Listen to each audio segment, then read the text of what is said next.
بسم اللہ الرحمن الرحیم۔ السلام علیکم ناظرین کرام، نئی ویڈیو میں آپ کو خوش آمدید کہتے ہیں۔ آصف علی زرداری نے فیصلہ کیا ہوا ہے کہ اس نے پوری دنیا سے ذلیل ہونا ہے، اور اس چکر میں اب اس نے ضلالت سمیٹی ہے ظلم خلیل زاد سے۔ آصف علی زرداری نے حالیہ ایک انٹرویو دیا، اس میں اس نے کہا کہ ظلم خلیل زاد جو اصل میں ایک ایجنٹ ہے، اور ایجنٹ کے طور پر یعنی سی آئی اے کا ایجنٹ ہے، اور ایجنٹ بن کر وہ عمران خان کے لیے لابنگ کر رہا ہے، اور اس لیے امریکہ کے اندر سے آوازیں اٹھ رہی ہیں اور وہ دباؤ ڈال رہے ہیں۔ آصف زرداری اصل میں جن کا مورا ہے، انہوں نے آصف زرداری سے یہ بیان دلوایا ہے کہ تم نے ظلم خلیل زاد سے بات کرنی ہے۔ اگر ایسی بات تھی تو ظلم خلیل زاد آرمی چیف اور اس وقت آئی ایس آئی کے چیف سے ملاقاتیں کرتا تھا افغانستان کے معاملے پر، وہ ایجنٹ تھا، تو آپ اس کے ساتھ بیٹھتے کیوں تھے؟ اس کو انوائٹ کیا جاتا تھا۔ اگر وہ اتنا ہی برا تھا تو آپ اس کو انوائٹ کیوں کرتے تھے؟ اب ظلم خلیل زاد نے اس کا جواب دیا ہے زرداری کو۔ اس نے کہا کہ مسٹر 10%، آپ سب جانتے ہیں کہ زرداری کے لیے بے نظیر کی حکومت میں ایک کوٹا تھا، جو بھی چیز ہوتی تھی اس میں 10% اس کا کمیشن ہوتا تھا، تو دنیا میں اس کو نام دیا گیا مسٹر 10% کا۔ تو اس نے کہا کہ مسٹر 10%، میں کسی کے لیے لابنگ نہیں کرتا، نہ کسی کنٹری کے لیے کرتا ہوں، اور نہ ہی میں امریکی ایجنٹ ہوں۔ میں نے پاکستان کے حوالے سے اپنے سیریس کنسرنز تمہیں بتائے کہ پاکستان اس وقت ٹرپل کرائسس میں ہے، اور یہ کرائسس بڑھتا جا رہا ہے، اس لیے میں نے سجیسٹ کیا جو بہتر تھا۔ انہوں نے کہا کہ مسٹر 10%، تمہیں پہلے اپنے ملک کا سوچنا چاہیے، بے نظیر بھٹو کی لیگسی کو آگے لے کر چلنا چاہیے، اور جو تم میلٹ ڈاؤن کر رہے ہو 220 ملین لوگوں کا، یعنی 22 کروڑ لوگوں کا، وہ تمہاری طرح نہیں ہیں، نہ ان کے پاس تم جیسے جو لوگ ہیں ان کی طرح پوش گھر ہیں پوری دنیا میں، اور نہ ہی وہ بھاگ سکتے ہیں۔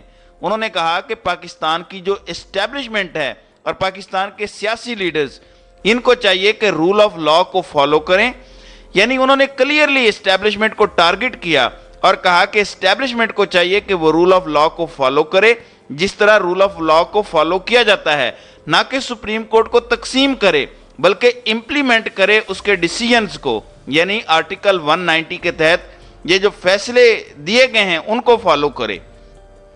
انہوں نے کہا کہ پاکستان کی اسٹیبلشمنٹ اور تم مل کر سپریم کورٹ کو تقسیم کر رہے ہو، اور یہ جو تم حرکت کر رہے ہو مسٹر 10%، یہ تم لوگوں کو زیب نہیں دیتی۔ اب اصل میں ہوا کیا ہے، ذرا بات سمجھیے گا۔ ہوا کچھ یوں ہے کہ عمران خان کو یہ بات اچھی طرح پتہ ہے کہ جنرل باجوہ نے امریکہ میں لابنگ کی تھی۔ دیکھیں، پی ٹی آئی نے بھی لابنگ فرم ہائر کیا ہے، اس میں کوئی دو آراء نہیں ہے، اس بات کو ایڈمٹ کرنا پڑے گا۔ لیکن معاملہ کچھ اس طرح سے ہے کہ وہ جو لابنگ فرم ہائر کی ہے، اس نے امریکہ کے اندر جو عمران خان کے لیے دوریاں تھیں امریکہ کے ساتھ، امریکی اسٹیبلشمنٹ کو جنرل باجوہ نے کہا تھا کہ یہ آپ کے خلاف کام کر رہا ہے، جس طرح عمران خان نے ٹرمپ کو سمجھایا تھا کہ دیکھیے ہم امریکہ کے خلاف نہیں ہیں، نہ ہم امریکہ کے خلاف جانا چاہتے ہیں۔ مسئلہ یہ ہے کہ ہم چاہتے ہیں کہ امریکہ اصل میں پاکستان کے ساتھ تعلقات بہتر کرے، اور اسے سمجھایا کہ آپ کی وجہ سے امریکہ کے خلاف نفرت بڑھ رہی ہے، اب یہاں سے جائیں، آپ یہاں پر آپ جنگ نہیں جیت سکتے۔ تو ٹرمپ کو یہ بات سمجھ آ گئی، لیکن اس کی اسٹیبلشمنٹ کو ہضم نہیں ہوئی تھی، کیونکہ وہ اصل میں اس جنگ سے پیسہ کما رہے تھے اور پاکستان کے اندر بھی بیٹھے ڈالرز کما رہے تھے۔ اب صورتحال یہ پیدا ہوئی، ٹرمپ نے عمران خان کی بات سمجھ لی، یہی بات ظلم خلیل زاد نے کہی۔ دیکھیں، کام اصل میں یہ کام کر کیا رہے ہیں، یہ وہ ہیں جنہوں نے فاطمہ جناح کو غدار ڈکلیئر کیا۔ وہ آج کسی کو بھی ایجنٹ بنا دیتے ہیں، کسی کو ملک کا غدار بنا دیتے ہیں، یعنی یہ سرٹیفکیٹ لے کے بیٹھے ہوئے ہیں کہ ہم جس کو چاہیں گے وہ غدار ہوگا، جس کو نہیں چاہیں گے وہ نہیں ہوگا۔ یعنی آپ اندازہ کیجئے، آج پاکستان میں دوبارہ پیٹرول کی قیمت 10 روپے بڑھ گئی ہے، اور وہ جنرل باجوہ جس کی وجہ سے یہ سارا معاملہ ہوا ہے، وہ باہر بیٹھا عیاشیاں کر رہا ہے قوم کے ٹیکس کے پیسوں سے، اس کو کوئی پرواہ نہیں ہے، اس نے ملک کا بیڑا غرق کر دیا، اور خود وہ باہر بیٹھا انجوائے کر رہا ہے، اور پوری قوم بھگت رہی ہے۔ صرف 1 سال کے عرصے میں آپ انڈیا سے کم از کم 30 سال پیچھے چلے گئے ہیں، صرف 1 سال میں۔ نہ آپ اب ان کی کرنسی کو بیٹ کر سکتے ہیں۔ آپ سمپل سی بات بتائیں، آپ اب 170 پر ڈالر کو لا سکتے ہیں؟ آپ کو کم از کم 8 سے 10 سال چاہیے 170 پر ڈالر کو لانے کے لیے، وہ بھی تب جب آپ کے ملک کی بہتری ہوگی۔ تو اس نے جو بات کی ہے وہ اصل میں ان کے منہ پر تھپڑ مارا ہے اس نے، اور زرداری کو مسٹر 10% یاد کروایا ہے۔ اصل میں آصف زرداری نے وہ مسٹر 10% والا جو سلسلہ ہے وہ ختم کر دیا۔ آصف زرداری کو انٹرنیشنل سطح پر مسٹر 10% کا نام دیا گیا، اب تو وہ مسٹر 50% سے بھی کراس کر چکا ہے۔ یہ جو سندھ کے اندر ٹھیکے چل رہے ہیں، ایک ایک پیسہ آصف زرداری کے پاس جا رہا ہے اور وہ کام آگے لے کر چل رہا ہے۔ پرابلم کیا ہوئی ہے؟ پرابلم یہ ہوئی ہے کہ عمران خان کو یہ بات سمجھ آ گئی کہ پنڈی سے اوپر ہے بیسیکلی واشنگٹن، تو مجھے واشنگٹن سے اپنے تعلقات بہتر کرنے چاہیے۔ دیکھیں محمد بن سلمان نے کیا کیا، انہوں نے عمران خان سے تعلقات بہتر کیے، اردگان سے تعلقات بہتر کیے، قطر سے تعلقات بہتر کیے، ایران سے دوستی کر لی، ساری دنیا سے بات کر کے معاملات اوکے کر لیے۔ اب ان کی ہو سکتی ہے تو عمران خان کی کیوں نہیں ہو سکتی؟ عمران خان کیوں نہیں دوستی کر سکتے؟ تو عمران خان نے بھی بہتر یہ سوچا کہ لڑائیاں کیوں کرنی ہیں، اپنے محاذ ختم کریں، کیونکہ یہ اصل میں امریکہ کو کہتے تھے کہ عمران خان تمہارے خلاف ہے، یہ معاملہ ہے وہ معاملہ ہے، لہٰذا اس پورے کھیل کے اندر اب ان کو یہ بات ہضم نہیں ہو رہی کہ اب عمران خان ان سے ڈائریکٹ کیسے ہو گیا۔ آپ سوچیں کہ اب امریکہ کی کانگریس کے اندر ان کے سینیٹرز بات چیت کر رہے ہیں کہ پاکستان میں نامعلوم افراد کیسے لوگوں کو اٹھا رہے ہیں، یہ سارا سلسلہ کیسے ہو رہا ہے۔ اب جو صورتحال پیدا ہوئی ہے یہ کلیئرلی انڈیکیٹ کر رہی ہے کہ ان کے پیروں تلے سے زمین نکل گئی ہے۔ اب وہ اس کو کہتے پھر رہے ہیں کہ وہ ایجنٹ ہے۔